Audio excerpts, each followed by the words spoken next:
Okay guys, we are in Lovelock today and we are going to take a ghost walk tour, but we're riding hay bales. This is the truck pulling us. So stay tuned and let's learn a little bit about the ghosts here in this town. Rye and bluegrass, we were the major stop from the settlers going through to California to the gold rush over there. Our area was so beautiful and it was always so packed full of people that a lot of times when the settlers got through to California, they turned around and came back. One of those settlers was a man by the name of Marion Howell. He came through with his father in the year 1859, got to California, decided to turn around, came back to the Big Meadows in 1861. Now, Marion Howell was known as the Cattle King, and what was important to our community about Mr. Howell is the fact that he started growing a little unknown crop called alfalfa, which is one of our main crops here today. One of the other important settlers that came through our area was a man by the name of Colonel Joseph Marzin. We'll talk a little bit more about him when we hit the Marzin House Museum. But the most important person to come through was a man by the name of George Lovelock. Now, George Lovelock came over in 1866. He promptly bought 320 acres of land from some guys named the Blake brothers. And the important thing about his land is it also came with the oldest water rights on the Humboldt River. So he made a very, very good deal. So in 1868, when the Central Pacific Railroad decided they were going to come through this area, George Lovelock promptly donated 85 acres of land to become a town site. Now, there was a few things that the railroad was supposed to give him for this donation. The first thing they were supposed to give him was a block in that town at no charge to do with whatever he wanted. The second thing they were supposed to promise, we'll let that train go by a second, was he was to get unlimited rides for life on the railroad. And the third thing that they promised was that the town would be named after him. Well, the only promise that they kept was the fact that we were called Lovelocks. Now, eventually the S would be dropped and we would become Lovelock, but that is literally the only promise that they kept. Now, George Lovelock eventually got a half a block in town, which cost him $500, and he got one ride on the railroad. But George Lovelock, being the thrifty and smart man that he was into a lot of different things. He had some extensive agriculture business.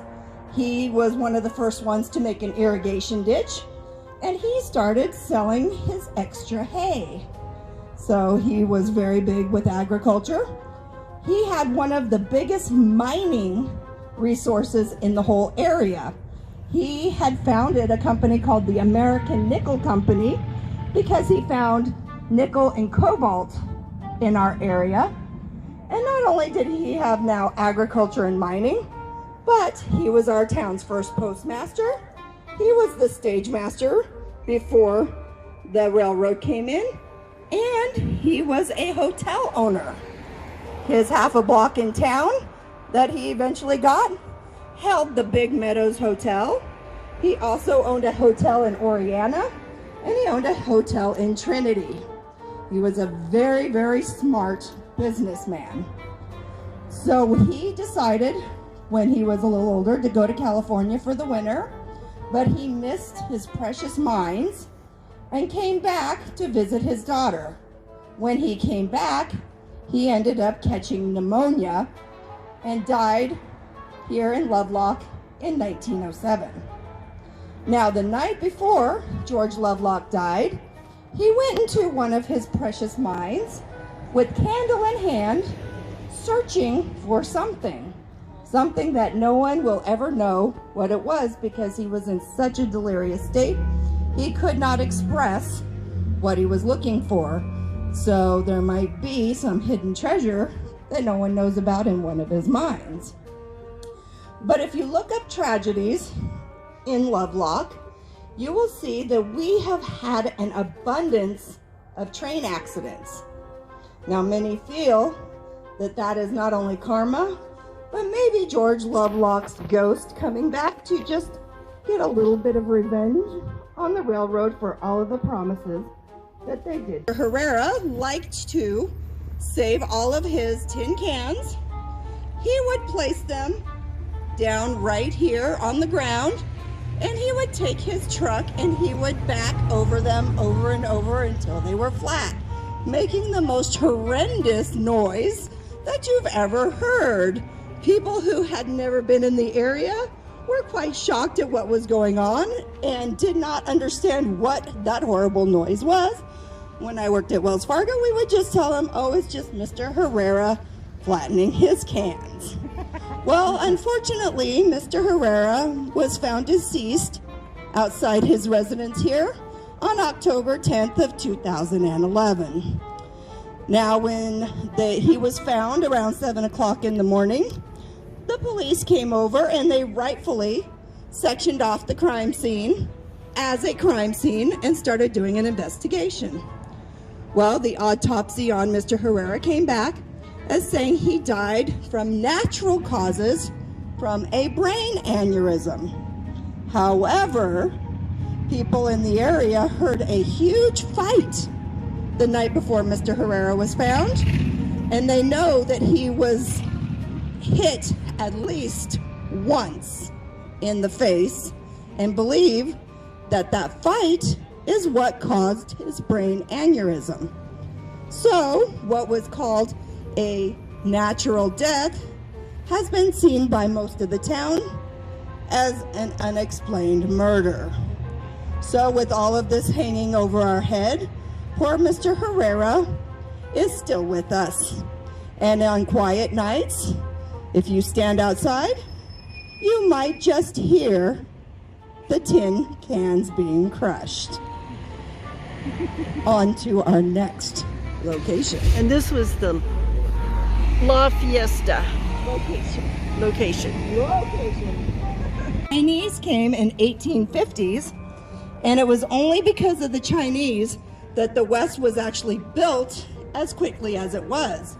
Here in Lovelock, they were railroad workers, they were miners, and over 70% of them were woodcutters. So that's the only way they were able to build the town so quickly, which was because of the Chinese. Now here in Lovelock, the Chinese lived right where that beautiful Interstate 80 now runs.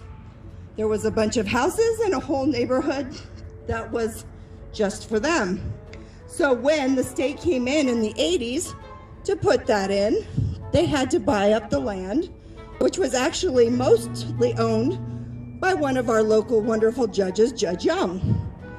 So when they came in to knock down all of the Chinese houses, there was a lady that came from the museum in Carson City, came in just to oversee and make sure that no Chinese artifacts were being destroyed. So in one of the houses, they actually found underneath the floor a huge bowl full of gold coins and a box full of papers. Now the foreman who was taking care of the job for Judge Young said, we'll keep the coins and we'll throw away the writings. And of course the lady from the museum said, this is all Chinese artifacts and should all go to the museum. So it was kind of a big fight until Judge Young got involved, and he was so wonderful, everything went to the museum. So if you go to the Carson City Museum, you'll actually get to see a little bit of Lovelock there. But that is not actually why this spot is so important. In this nice empty spot right here, used to sit a hotel called the Singer Hotel. Now the Singer Hotel was the home of a woman by the name of Edna Perviance. How many of you do not know who Edna Perviance is? you snacks. Okay.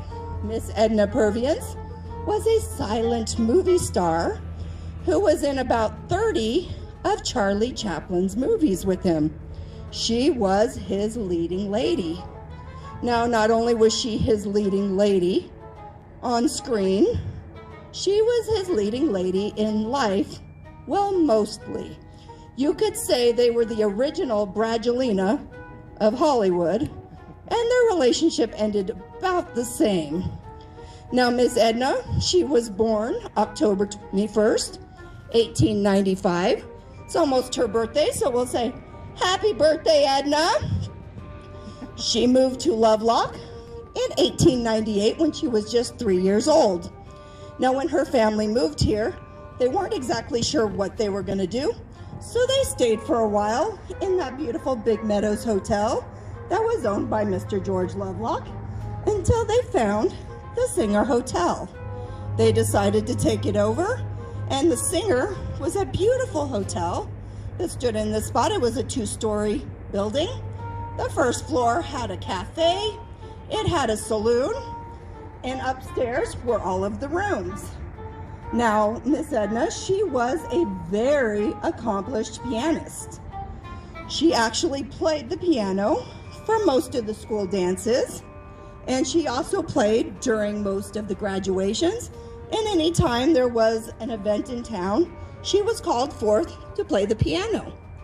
But she eventually graduated from Lovelock High over in 1913, and she promptly moved to San Francisco to live with her married sister Bessie, as she wanted to go to business college.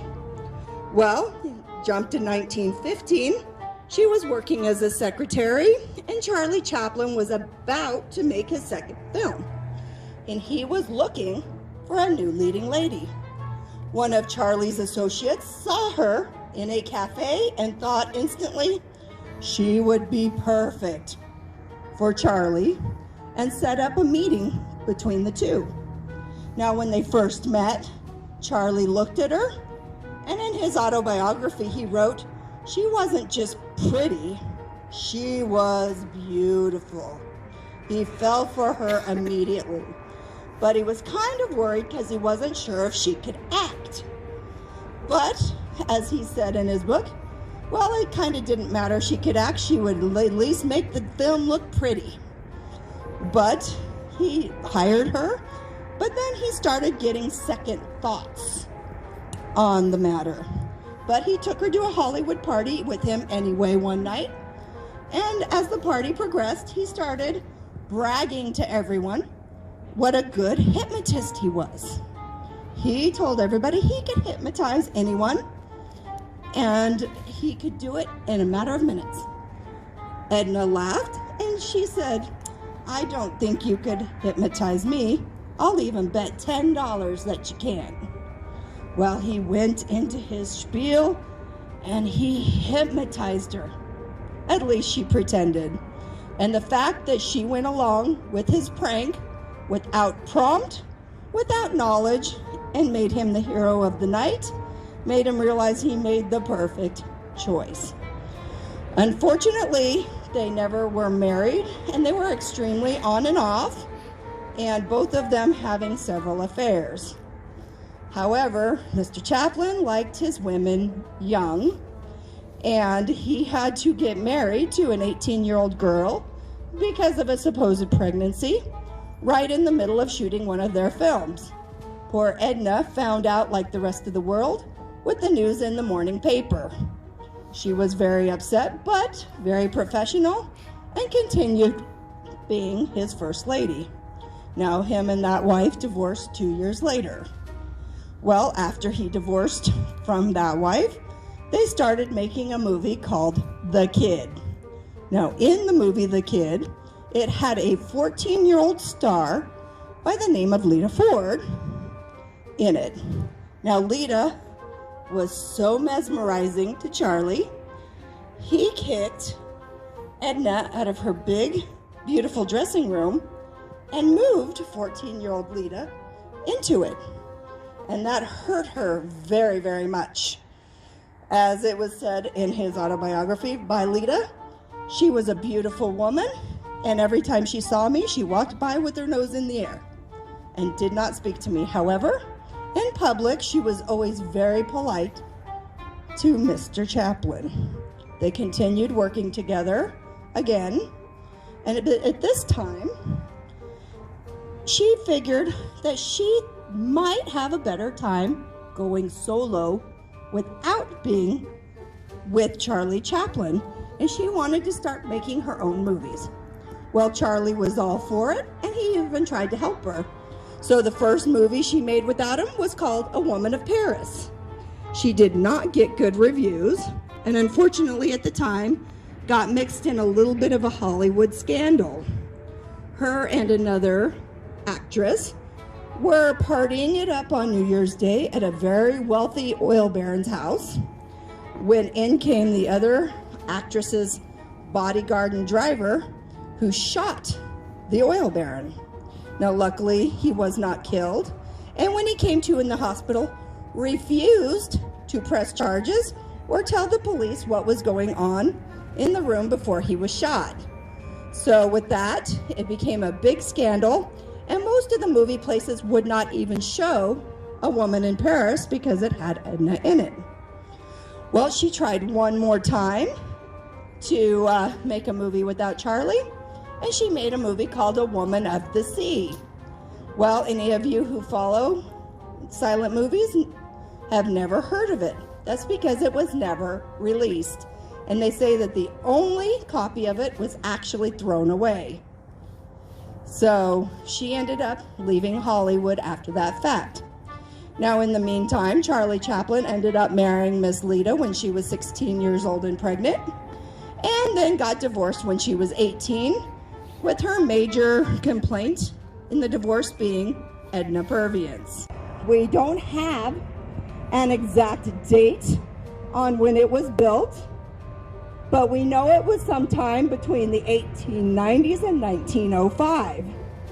When I had the pleasure of going in asking for information on the tour, one of the longtime patrons told me, "You do know that there's a hole in the floor over by the bar?"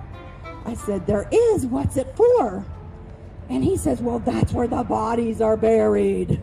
I said, "Well, I don't think that is true, but I do think it might have been a hiding place during Prohibition."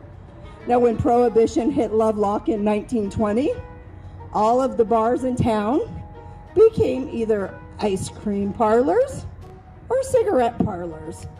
Well, at least on the outside. Another story that one of the patrons decided to tell me was a story about their friend Tomas. Now, Tomas was a frequent visitor. He came in every night to have his drink with his buddies. Unfortunately, Tomas has now passed away. But it appears that Tomas still comes in every night for his nightly drink. The door right over there, which is propped open right now, is probably propped open because it likes to open and close on its own. They say when it does that, they all yell, "Hi, Tomas," because they know that their friend has come to have a few drinks with them. Now, right next door to what was the Longhorn, you see the back of our beautiful Family Dollar. However, back in the day, that was a bar by the name of the Oasis. Now, the Oasis was no stranger to the police officers in town. If there was trouble, it was usually at the Oasis, to the point where the Oasis had 2 murders within 2 years. Now, the first murder happened on November 15th, 1974. The bar had just been taken over by a man named Marlon Poole and his wife, Irma Campbell. Now, Irma had a friend by the name of Peggy who worked right across the street at Felix's. And that night, Peggy decided she was going to come visit her friend Irma and have a few drinks. As soon as she came into the bar, Irma ran over to her and told her Bud, which is Marlon's nickname, "Bud is crazy. He is psychotic. He has threatened me at least 3 times today, and I'm a little scared that he may follow through. Well, Peggy said, well, then you need to do something. If you need to come home, you can come home with me tonight. So she was getting ready to get her things together, and the two just started fighting, Bud and Irma. And they were fighting about the fact that he was taking all of their money, gambling it away, and she had found out that he had taken her shotgun and that day and sold it for $40 and had already gambled that money away. So the fight got so bad, Peggy ran across over to Felix's because the Oasis did not have a public phone to call the police. So the police entered the Oasis, told the fighting couple basically, knock it off. We can't do anything about a civil matter. Irma told the police, you don't have to worry about us fighting, I'm leaving anyway. So they left, and she was getting ready from behind the bar with a shotgun in his hand. And Peggy, again, ran over to Felix's to call the police. As she was on her way back over, she heard a shot ring through the air. Now that's when the police officers pulled up, and she told them as they pulled in that she heard a shot. So one of the officers went through the back door and one went through the front. During the trial, the officer who went in the front door stated that he asked Bud, he walked in, saw Bud standing there with the gun, and asked him to hand it over, which Bud complied right away. Now the officer that went in through the back came out and said, we need to call an ambulance stat. And Bud's response was, no you don't. I killed her, shot her dead. But at one next point, they arrested him and took him in. Now he said that when he came out, that Irma had a billy club and was going after him, and that's why he shot her. So he pled not guilty by reason of insanity or self-defense. Well, they had a sanity hearing and found him sane, but he did have a little proof of the self-defense as they had been fighting all night, and he was found guilty of voluntary manslaughter. Now, he got 8 years in prison, and after that time frame, he spent a little time in prison and then disappeared away from Lovelock, and I have no information on what happened to him. In Lovelock, it was built in 1880 by the Central Pacific Railroad, and it was actually right across the street from where it is now. Well, when the Central Pacific Railroad no longer needed the depot, they were going to knock it down. Now the city of Lovelock said, no, we love our depot. We want to keep it. So the railroad made a deal with the town. They would give them the depot and $48,500. That was the cost that it would have cost them to knock the depot down. So with that money, they were able to move it from across the street to where it is right this second. And they were able to do some renovations to keep it as authentic as possible. They moved it from its location across the street in 1998. In the year 2004, it came on the historic register site. So it is now a historic building. It is also a very haunted building. Since it was moved and no longer used as the depot, it has been many different things. It has been a deli, a restaurant, an ice cream shop, and a counselor's office. And right now, it is also used as our Chamber of Commerce. Now, most of the claims that come from this building is hearing people walking upstairs when there is no one else in the building. There are people who have worked here. I had a lady who was working here when it was the deli, And as she was fixing sandwiches in the back by herself, she felt someone come up to her and breathe on her neck. She was the only one in the building at the time and ran out and refuses to go back into that building, especially alone. I had a story from a friend who told me when he was a little boy, he was up in the restroom and he got locked in. Well, not by a lock. It felt like somebody was holding the door shut and did not open until he started getting upset and crying for someone to come help him. And then it magically opened up. Now, as I've said a few nights that we've passed here, we've had a little bit of activity with curtains moving and what looks like people looking out the window. But even though it's haunted, we love our depot, and I think we'll keep it, haunted or not. Now, next building. Now, back in the late 1800s, we had several mines in the area that were making a lot of money, but had no place to deposit it here in Lovelock. So Lovelock said, well, we'll build a bank. However, the bank didn't get built till 1905, and they never got to house any of that money because it took so long to build. But what they did, as you can see at the top, that there are apartments upstairs. Now, when the depot was across the street, this was actually the changing spot for all of the engineers on the railroad. They would stay here and do their exchanges, which means this building saw quite a bit of partying. However, the story that I would love to share with you about the bank building is about a man by the name of William T. Onion. Now, Mr. William T. Onion was an assistant cashier here at the First National Bank of Lovelock. He loved his job. He was very admired in the community, and he was just generally a very well-liked man. He went to work on April 16th, 1909, and it was an ordinary day just like any other until the end of the day. Now, Mr. Onion told his boss that he had forgotten to make a withdrawal of some money because he was taking his wife to Reno the next day for an operation. Well, his manager knew his wife had been bedridden and sick and gave him the opportunity to withdraw some money.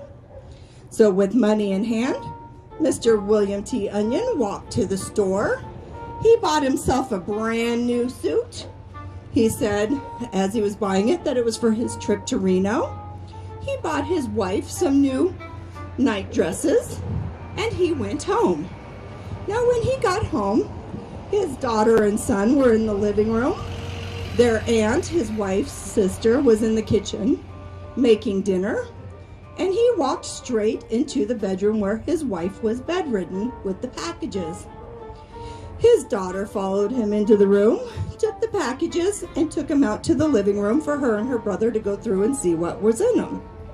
As they were going through the packages, they heard a shot ring out from the bedroom. Now, Mr. William T. Onion came out of the bedroom holding his heart. He told his son, "Will, go get help," and he collapsed on the sofa. Now, the aunt who was making dinner ran to the neighbor's house to get help, and the neighbors showed up, but unfortunately, Mr. Onion was deceased. So, when he got taken in for his autopsy, the coroner found that the bullet went in halfway between his breastbone and his shoulder bone on the left side, and they actually removed the bullet from his right side. Well, anybody who knows, that would be kind of an awkward way to shoot yourself. So the coroner decided to create a coroner's jury to go around interviewing people to find out what had happened. So he created the jury, and the first stop they made was to Mrs. William T. Onion's wife's bedside because she could not, as she said, make it out of bed.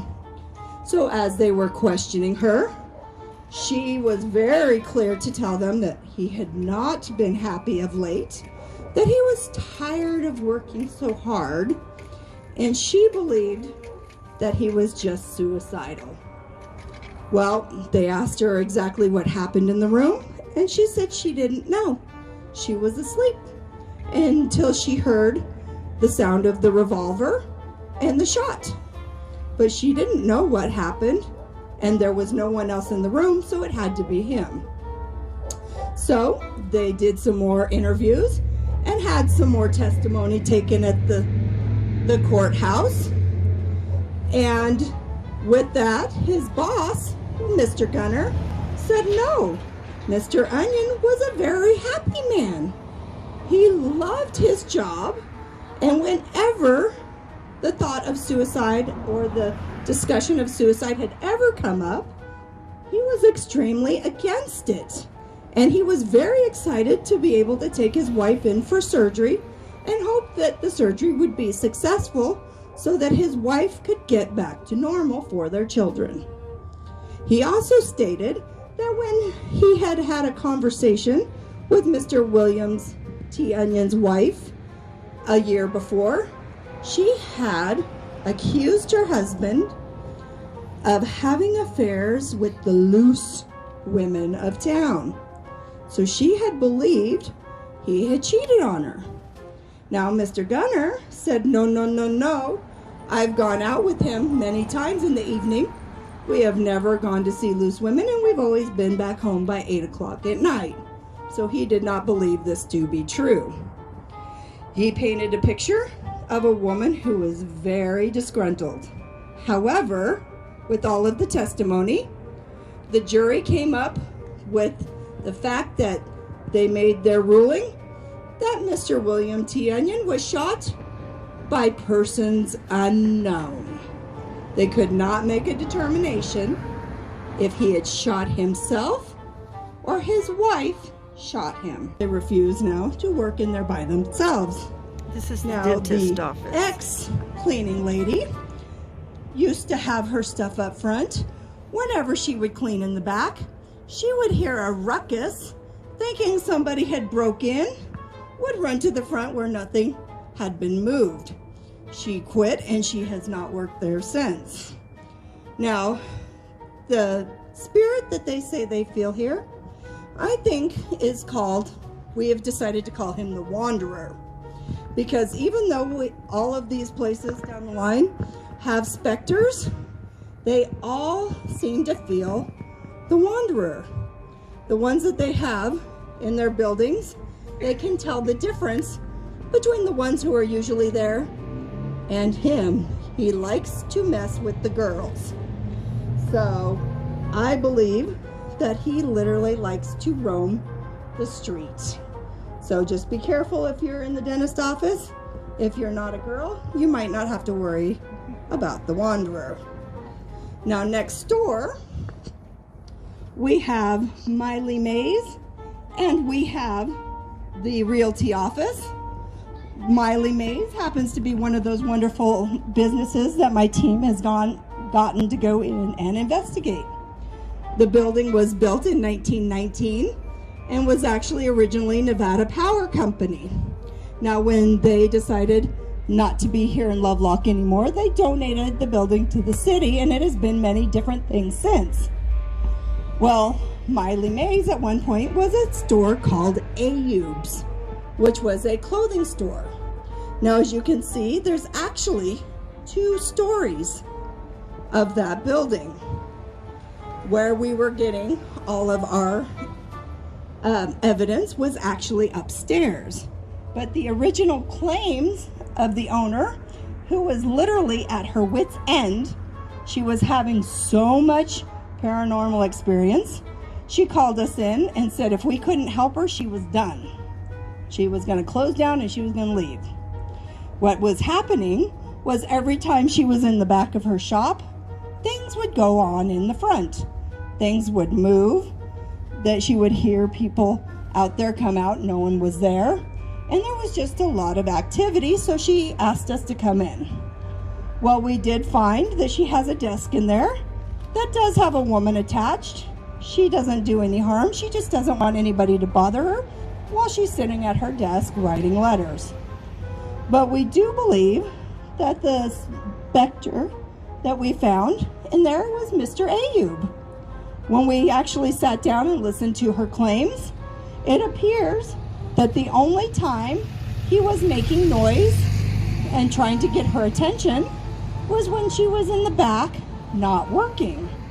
He was trying to keep her up front working her business. Now, we had a piece of equipment called a spirit box, which you can get messages on, and the messages kept saying, "My business." So Mr. Ayub still thinks it is his business. Under the post office, I can see Abby over here shaking her head because she knows what's coming because she works at the courthouse. Downstairs at the post office used to be our storage facility for the court. Well, downstairs is very haunted, and it's haunted by something very not nice. Now, any of us who have ever worked at the courthouse refused to go in there by ourselves because it was just too darn creepy. When you would walk in, you literally felt like you were walking into a black void and that you would never walk out again. That is how scary it is down there. Now, I asked the girls up top if they've ever noticed anything down there, and one of the ladies who no longer works there said, "Well, since I no longer work there, I can tell you, it is the worst. We won't go down there either." So whatever is down below the post office is not very nice. So I recommend, if you ever have to go, take a buddy, because it is not pleasant. Fortunately, they took them, did the same thing, and their bodies were not found for 20 years. So their families had to wait 20 years for them to be found.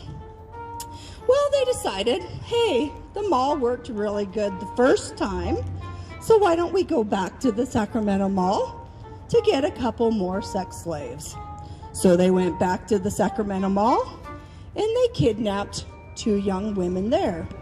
Well, this time, Gerald decided he needed a little more time with them, so they drove from Sacramento through Nevada, right outside of Lovelock to Limerick Canyon, where he then killed and left the girls. Well, those are the girls that their remains, there is a skull cap of one of the girls, plus all of the murder weapons and so forth, are kept downstairs in the vault.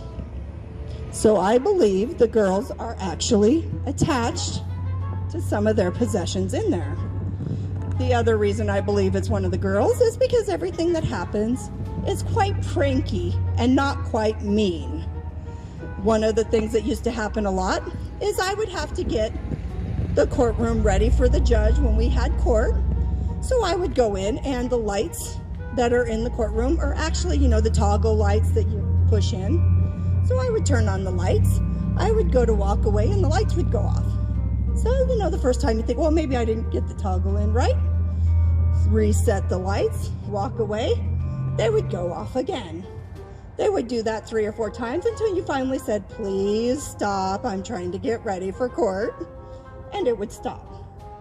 Another thing is there's the jury box, as I said, is in the middle of the room. There is a gate in the very front that is extremely hard to open. Well, unless you're a ghost. Apparently, it's very easy for them because that's one of her favorite tricks, is to open and close that gate back and forth until you tell her again, "Please stop, we get it, you're here." And then she'll stop. Now, the biggest thing that happened that proved to me that we actually had a real specter in the court was I worked in this front office where you can see these windows over here. That is called the district court office. Before they did the remodel, because there's another remodel that's been done, there were 3 desks in that office. There was one next to the window here, there was one against the second window, and there was one across the room. Now, the one across the room was just a spare desk. No one sat it there. We used it for scanning and we kept things like stamps on top of that desktop to make them accessible. Well, one day I went to look for what's called a filed stamp that we usually kept on that spare desk, and it was gone. So I asked my coworker if she had seen that filed stamp, and she said, it's on the desk, and I said, it's not. We looked, and we looked, and we looked, and we looked for 2 weeks for that stamp. We looked in drawers, I think, that had not been opened since the building was built in 1920. We found a lot of spider webs, but we did not find our filed stamp. Well, anybody who knows anything about legal system, a filed stamp is a very important stamp, and if it got taken by someone, that could be a disaster. So we were talking about the fact, since we hadn't found our stamp, we were going to have to tell the judge we lost a filed stamp. And neither one of us was looking forward to that, because that could technically be a firing offense. So we agreed that we would tell the judge the next day that we had lost a file stamp. So the next morning, as I came into work, I was walking in between the 2 desks, my desk and the spare desk. And as I was walking through, I was probably about from here to that planter from the spare desk. And the spare desk did have a chair pushed under it. Well, I heard a sound. I turned around and looked. That file stamp flew out from underneath that desk with a chair in the way, literally flew from there into the air and landed at my feet. Well, when my coworker came in about 10 minutes later, she saw my face and said, "What is wrong?" I said, "Well, I found the filed stamp." So I believe that's one of the reasons she just likes to pull pranks and not actually do any harm, because when she thought, uh-oh, they might get fired, she gave it back to us. Well, one of the other things I told you earlier was one of our early settlers to the area. He actually started up the Big Meadows Ranch, which is right next to us. Now, this beautiful home was built in 1874, and it was the showplace of Nevada. It was so beautiful that not only his ranch, but his animals won several awards, and he was very well known and renowned in the state of Nevada. Now, when the Brinkerhoffs took over the Big Meadows Ranch in 1980, they graciously donated this building to the city as for the museum, and it was moved from its original spot over at the Big Meadows Ranch to this location. It became a historic registered site in 1981, but it is extremely haunted.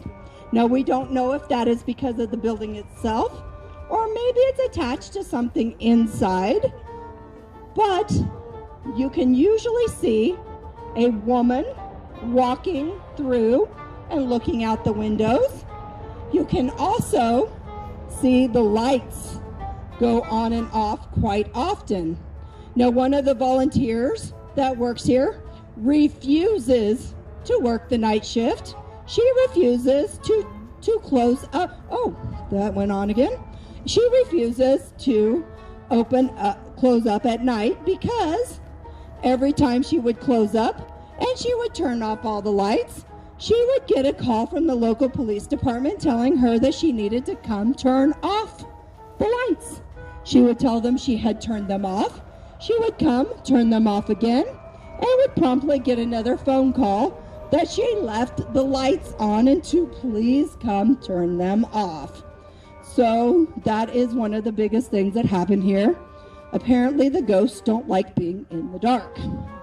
Now, does anybody know what Ecto-1 is? Ecto-1 is the vehicle that they drove in the movie Ghostbusters. Now, Ecto-1 in Ghostbusters was a 1959 Cadillac ambulance. Beautiful car, one of my favorite parts of the movie. Well, one of my favorite parts of this museum is parked in the garage. They have a 1956 Cadillac ambulance that is sitting there in the garage that looks pretty much exactly like Ecto 1. So you can watch Ghostbusters and you can come to the museum and see the car that looks identical to Ecto 1. Now, there's a funny story that's attached to that ambulance. When it was in use, the fire department told the city that they needed a new ambulance. The city said, no, you don't. The one you have works just fine, even though it was over 20 years old. They said, no, we need a new one. And they said, if we give you a new one, we're going to take that one away. And they didn't want to lose their old one, but they wanted a new one. So what they did is they took the ambulance and they hid it. They hid it in someone's garage and said it had been stolen. Well, the city had no choice but to buy them a new ambulance. So they got to get a new ambulance and keep the old one. So if you ever, like I said, if you ever have a chance, please come and visit the museum. You may just run into the specters of the Marsden house.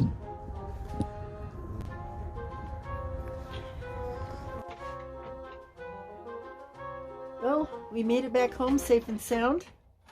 I hope you guys enjoyed the tour, and nice little ghost tour through Lovelock, Nevada. So, there go my dogs. All right, we'll talk to you guys later. Have a great night, good morning, good evening, wherever you are, and much love to you all. Bye-bye.